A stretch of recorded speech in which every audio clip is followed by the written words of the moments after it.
freshly ground dragon. And the contradictions aren't just inside the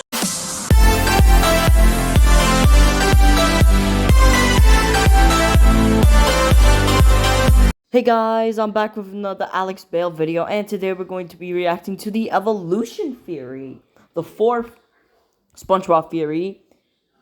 So, let's get right into this. I don't really know what I'm expecting, but I did hear from one of my friends that this one is a really dark one, so let's get into this. Alright. Bikini Bottom citizens the result of nuclear radiation. Who is Pearl's mother? Oh.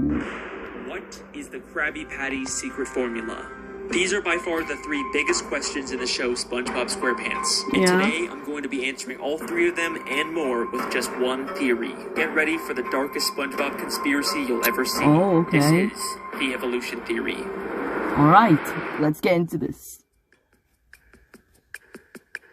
We're back with another SpongeBob conspiracy. Guess I'm the SpongeBob guy now. That's all I make. You guys sure love these SpongeBob theories. Alex Bale out with another video. The makers of SpongeBob interfere. Yeah, I love these theories too. To brainwash you people. William sends the doctor in. He's not really a doctor. He's just trying to infiltrate that little round thing on his head there. Oh my God. Thank God for Alex Bale. Look at that. He's helping me prove my point. You know what? That is awesome. Maybe some of you love them a little too much. You know, I got other videos, right? I make films and stuff too. Anyone want to watch those? Anyways, by far the most popular SpongeBob theory out there is the Bikini Atoll nuclear radiation theory. It's pretty simple. It's been confirmed that Bikini Bottom is actually beneath a real-life place called Bikini Atoll. From 1946 to 1958, the United States did nuclear tests there, devastating the area and leaving it radioactive even to this day. Oh my. The theory states that the reason why the citizens of Bikini Bottom can talk and have formed advanced Isn't that how societies Godzilla was is because of born? mutations caused by these nuclear tests. And that's about the whole theory. Even though there's tons and tons of videos about it, none of them actually go in depth with it or really live through the show for evidence. But y'all know that if Alex Bale is making a theory on it, then it's not going to be some baby surface level analysis. I will watch every single episode of SpongeBob. I will read every page of the goddamn Wikipedia. If I'm making a theory on it, then you guys know it's going to be good. And once I really started looking into this theory, I realized that there is so much more here than anyone thinks. Get ready, because today we're going to be solving the biggest mysteries in the history of SpongeBob SquarePants and changing the way you look at the entire show. Alright. So without further ado, let's begin the theory. Let's do this! Part 1. The Bikini Atoll.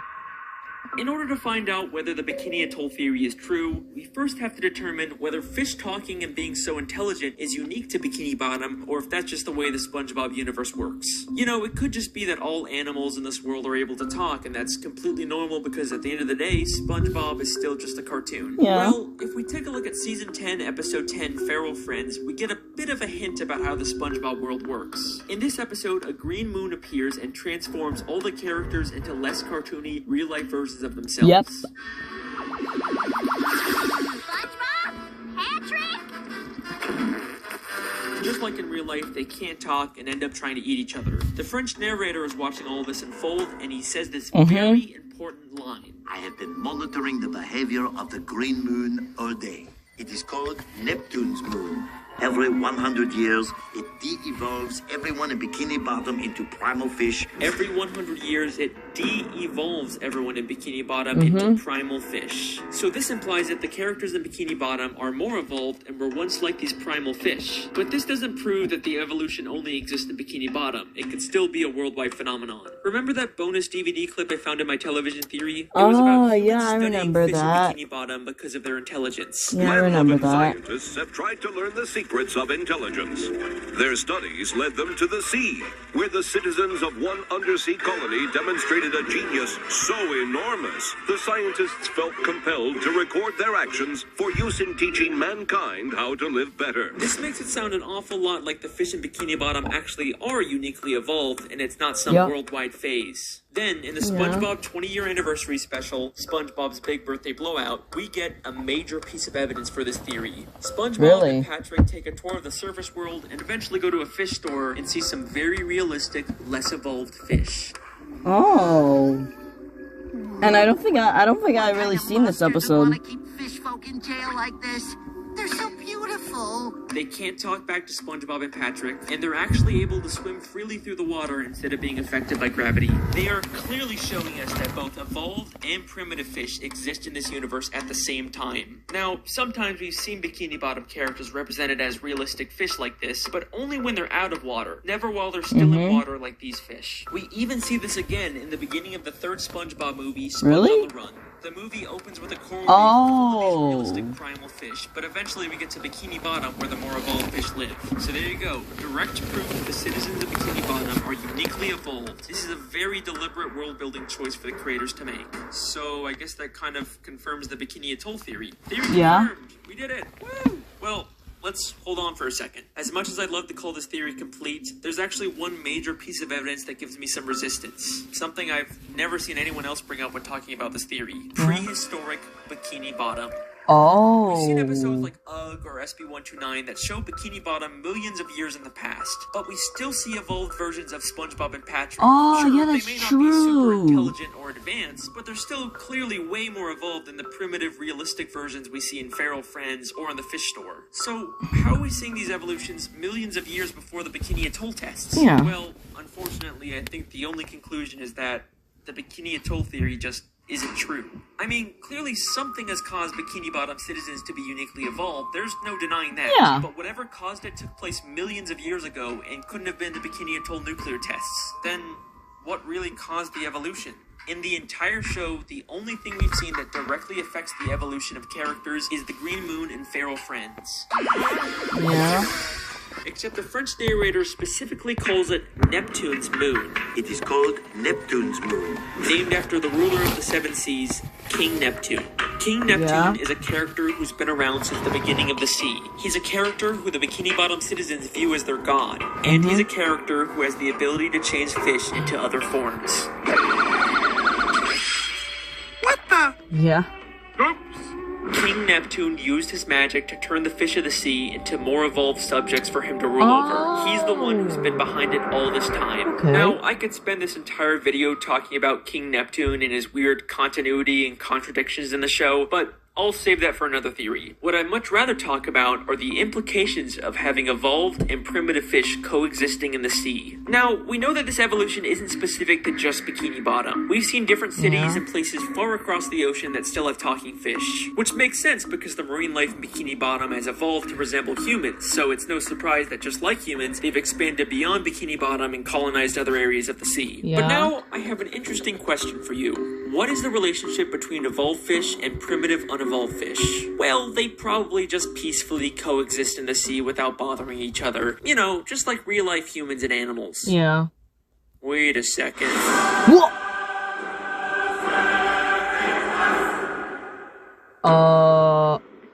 The war?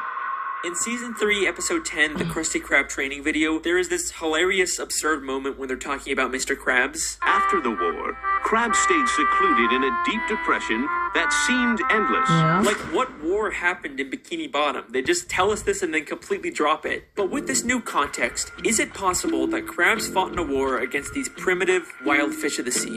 I mean, let's remember in Feral Friends, some of those de-evolved fish were massive compared to the evolved fish, and they immediately started attacking each other. The battle for the survival of the fittest rages on in the animal kingdom. So yeah, in order for the Bikini Bottom citizens to survive and expand, they would probably break into some kind of war. And from the sounds of it, this war must have been pretty brutal to put Mr. Krabs into such a deep depression. But I'm getting ahead of myself. Is there actually any evidence that proves the war Mr. Krabs fought in was specifically this evolutionary war? Well, through the few flashbacks we get, we know that Mr. Krabs served in the Navy. And yes, they were sailing ships on an ocean, even though they're already underwater. This is actually a real-life phenomenon where certain parts of the sea can have a higher level of salinity, and it looks like an underwater ocean. Shout out Miss Parks, my high school marine biology teacher. We also know from maps of Bikini Bottom that the town is surrounded by this underwater ocean. So that places Mr. Krabs' war outside of Bikini Bottom where this evolutionary war would have to take place. Then if we took a look at Mr. Krabs' home, we see it is full of memorabilia from his past days in the Navy. But hidden within here is something that will absolutely blow your mind and answer one of the biggest questions in the show. Hanging there on his wall is a picture of a massive whale next to a ship. You don't think that could be... No, it can't be. No way. Pearl's mother? No way. No. Pearl is Mr. Crab's whale daughter. The show never really explains how a That crab can't can be the be. father of a whale, but most people just assume she was But wait, how do adopted. we know that's People have been his ship speculating next about to it, who though? Pearl's biological mother is for years, and I think we finally just found our answer. We see 2 photos of this whale on a ship in Season 3, Episode 9, just 1 episode before we find out Mr. Krabs fought in a war. Since this is among all of Mr. Krabs' Navy stuff, So I Mr. think we can Krabs assume that this is met something he encountered Pearl's and not just some mom? random picture of a whale on a ship above the ocean. The whale is massive compared to the ship. We've seen adult whales in Bikini Bottom before, but they are nothing compared to the size of this whale. This has a much closer resemblance to Pearl when she de-evolved in Feral Friends and became massive. So this has to be an unevolved primitive whale, and the picture clearly shows them fighting. Not only does this prove that there was a war between evolved and primitive fish, but Mr. Krabs definitely fought in it. But this also implies something very dark. Mr. Krabs killed Pearl's mother. Oh. The only direct reference we get in the show to Pearl's mother is one of Mr. Krabs' many sayings, Mother of Pearl. Mother of Pearl! It's all. Mother of Pearl! It's all making sense. Only saying it when something truly shocking or terrible happens. What because he the? knows the terrible thing that happened to Pearl's mother. Why did Mr. It's Krabs all go into making such a deep sense depression now. after the war? Because he's haunted by what he's done. And the smoking harpoon to prove it is right there on his wall. He even has the So, that harpoon? leaves us with an important question. Why did he adopt Pearl? After he killed her mother, he probably realized she had an infant daughter who had the evolutionary genes. Instead of leaving her to die, he adopted her as his own, all while keeping the dark secret that he was responsible for her mother's death. Woo! Childhood ruined yet? Well, don't worry. Yeah, There's still time for kind this theory to of. get even worse. Now's your chance to remove yourself before things get really dark. Part 3, the part where things get really dark. Still here? Okay, Yes. so here's a fun question. What's the deal with all the pets in Bikini Bottom? How come most fish are basically humans, but a snail or a worm acts like a pet? Well, Yeah. just like humans have domesticated wild animals, it should be no surprise that evolved fish have domesticated primitive fish as pets. Unlike the massive primitive fish that the Bikini Bottom citizens had to go to war with, there's also smaller primitive fish like jellyfish, snails, spirit worms, seahorses, and clams that the Bikini Bottom citizens were able to form symbiotic relationship with. Aww, and I thought you said this was going to be the dark part, Alex. They're living peacefully together. Yeah. That's nice. Okay, you got me. Here's another fun question. Where do the citizens of Bikini Bottom get their food? I mean, Oh. sure, some of it is plant-based, but there sure does seem to be an awful lot of meat-based food under the sea. I think you know where I'm going with this. The Bikini Bottom citizens eat primitive fish. Haha, it's not cannibalism if they're less evolved than you, right? There's no moral dilemma there. Gross. In Season 3, Episode 13, we see direct proof of this when the characters go fishing for primitive clams. This is something completely normal in this No, world. but they throw them and back then in the there's the chum episode. bucket, which sells chum. Chum. Chum is literally just ground up fish. Yes, The show isn't even hiding exactly. this. Now, we don't really see too much of the meat harvesting side of Bikini Bottom, and I'm not surprised they're keeping it on the DL, you know, with the whole cannibalism thing, but there is one secret to making food that is kept more secret than anything in The Bikini Bottom. Krabby Patty The best kept secret secret in the formula. entire show.